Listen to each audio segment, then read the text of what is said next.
Hi, Susan here. Okay, what is fashion design? Let's talk about it. That's what's next.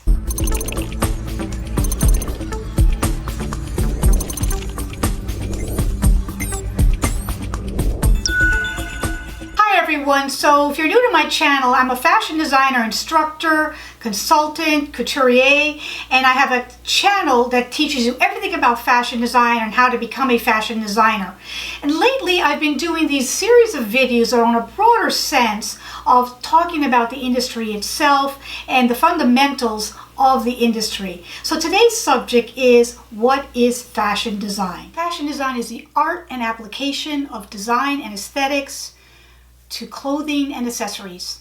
Fashion design is influenced by cultural and social attitudes and varies over time and place. Fashion designers conduct research on trends and interpret those trends to their audience. They consider who's going to wear the garment and how it's going to be worn, such as categories of active wear, evening wear, sportswear, etc.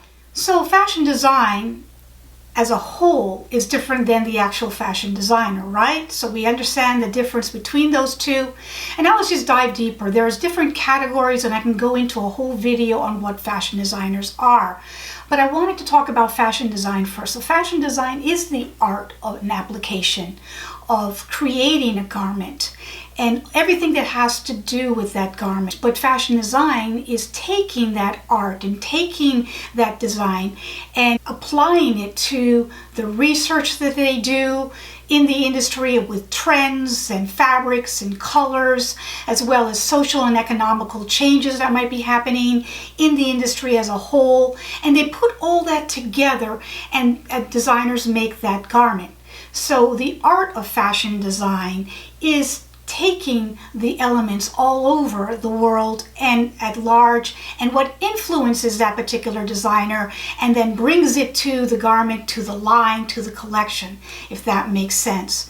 Of course, there's different levels of designers. There's a couturier who works for themselves and has their own private label, one who might be working for a private label or a large company such as Gap and Taylor and etc. for those larger brands. There's a conglomeration with those.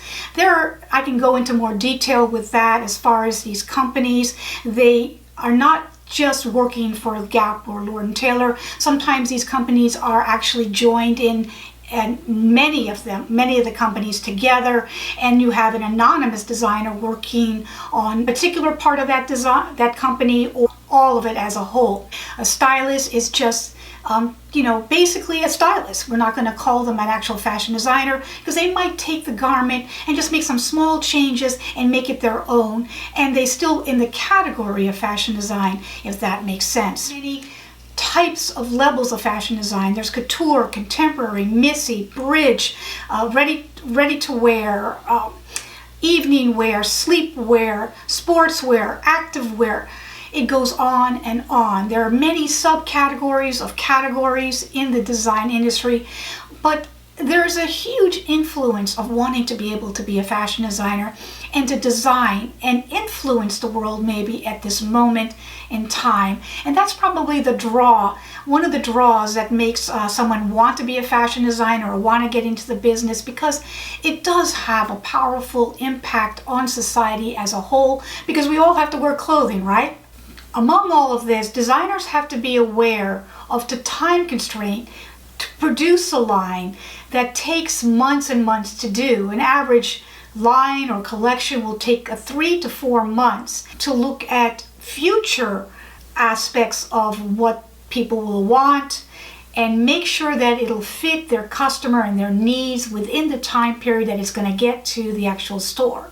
So from making the garments, the designer has to work with the sketches and the pattern makers and the drapers and the cutters to put together those first samples and those first creations, either if they're making one of a kind or a line or collection. And they have to be aware of the time period that it takes to produce and finish the lines, and then the time period it takes to get into the stores or to their customer. You also have to have an idea of business and pricing and understanding of levels of design. There are different categories such as couture, contemporary, missy, sportswear, menswear, and each one of those levels have different subcategories and a price bracket for that particular subcategory. So the designer has to be very aware of getting those price points accurate with their customer and with that brand and with that subcategory within the categories that they're designing for. So there's a lot that goes into fashion design. I wanted to give you the basic definition and then elaborate a little bit further on it, and that designers have a very important place in history and in the world as it is. They use their art and their design skills, which is what you're going to learn in school, which is color and shapes and proportion and perspective and art tools, as well as draping tools, as well as pattern making tools, as well as trends and ideas and creativity and art, and they put that all together. So fashion designers hold a special place in the world. Their talent, vision not only play a major role in how people look, but they also contribute to cultural and social environment. So there's an importance of what they do because we all have to wear clothing. So it's an art form for people, right? That would be a simplistic way of saying it, but there's just so much more to it. So I hope you like this video. Give it a thumbs up if you do. Let me know in the comments if you understood it and what you want me to elaborate further on. And I'll see you next time. Thank you. Bye-bye.